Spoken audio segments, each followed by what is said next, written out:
नाशिकच्या पाठोपाठ आता वसईमध्ये सुद्धा भोंदूबाबाचं प्रकरण उघडकीस आलेलं आहे। स्वयंघोषित धर्मगुरू ऋषिकेश वैद्यकडून पुण्यातील महिलेवर अत्याचार करण्यात आले। मी शंकर आहे, तू माझी पार्वती असं सांगून त्यानं या महिलेवर बलात्कार केला।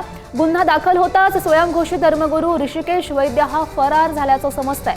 पीडित महिला 35 वर्षांची असून ती पुण्यात राहते।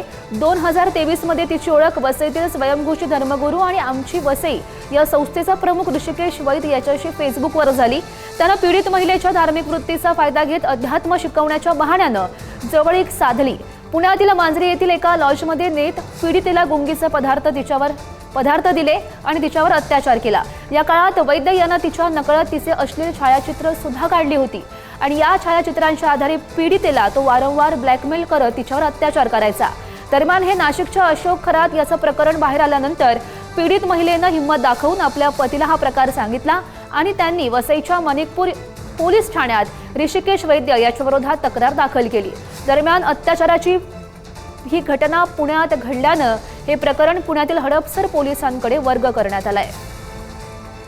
खरात प्रकरण ताजं असतानाच पुण्यात अशा पद्धतीनं एका महिलेवर अत्याचार झालेत एका भोंदूबाबाकडून आणि त्याच सगळ्या संदर्भानं आपण जाणून घेण्याचा प्रयत्न करणार आहोत। माझ्यासोबत निखिल पिंगळे सर आहेत। सर, काय नेमकी महिलेची फिर्याद आहे, तिनं काय फिर्यादीत म्हटलंय, काय या सगळ्या प्रकरणाच्या संदर्भातली माहिती समोर आहे? तो जो महाराज आहे सो कॉल्ड सेल्फ प्रोक्लेम्ड महाराज ऋषिकेश वैद्य याच्या संपर्कात आल्यानंतर हळूहळू त्याने विश्वास संपादन केला आणि त्यानंतर सर्वप्रथम पुण्यातल्या मांजरी हद्दीमध्ये तिच्याबरोबर तिची फसवणूक करून शारीरिक संबंध प्रस्थापित केले।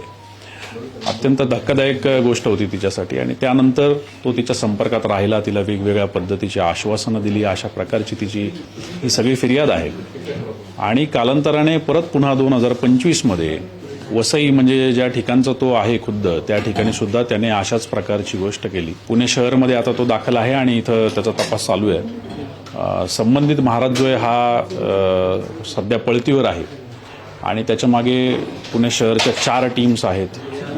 वेगवेगळ्या जिल्ह्यांमध्ये त्याचा शोध घेतला जातोय। याच्याबाबत काही इंटेलिजन्स आहे आमच्याकडे आणि आमची कारवाई चालू आहे। लवकरच त्याला आम्ही पकडू। त्यांनी सोशल मीडियावरती काय पोस्ट केलंय यापेक्षा त्या पीडितेची मानसिक अवस्था, झालेला दाखल असलेला गुन्हा, घडलेले सगळे प्रकार याच्याबाबत तपास करण्याचं मला असं वाटतं आमचं आद्य कर्तव्य आहे आणि जे काही तो आत्ता पळतीवर असताना करतोय ते सुद्धा पुराव्यामध्ये कुठंतरी समाविष्ट होणार आहे आणि त्याला त्याची ही सुद्धा सगळी जी काही फळं आहेत ती भोगायला लागू शकतात। व्हिडिओ जर्नलिस्ट सचिन समीर, ज्ञानेश्वर चौगुले, पुढारी न्यूज, पुणे।